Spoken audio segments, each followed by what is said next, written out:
If you're essentially trying to tell people that they are participating in a false reality that they actually help instantiate or like realize into existence, right? Into perceptible existence, that is.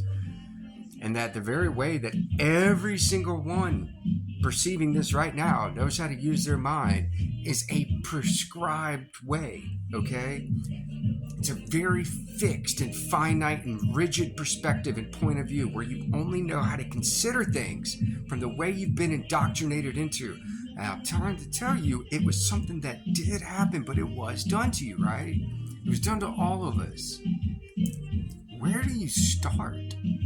Like, what's the most compelling? Because I have a million different ways I can go about showing you exactly what I'm saying is so. And I think some of you just listening to this intuitively recognize that you're hearing truth.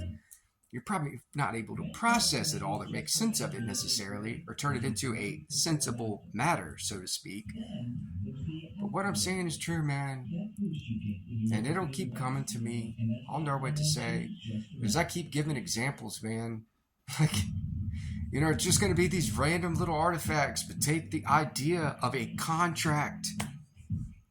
What is a contract? It's a binding agreement between two parties, right? Now, when I try to talk about magic's real and all this ritualistic stuff, like spelling, for example, like when you go to court, everything's all ritualistic, right? It's a reason. It's a makeshift production every time you go into it. Some of that stuff's real.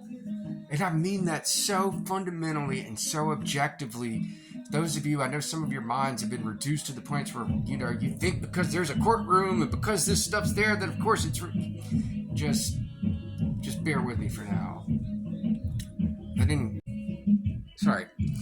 And I'm sure those of you that are maybe even mildly familiar with magic, even if you think it's like childish kiddie nonsense from Disney, how a spell is binding, right?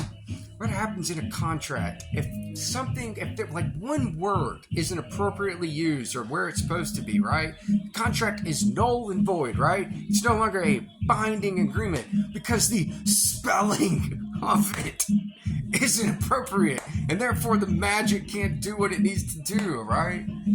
This world is not what anybody thinks it is, okay? And it's not necessarily just the Matrix. That itself is a planted idea to keep you from knowing what is so, because the truth is so much worse than it just being some computer simulation that you're stuck in.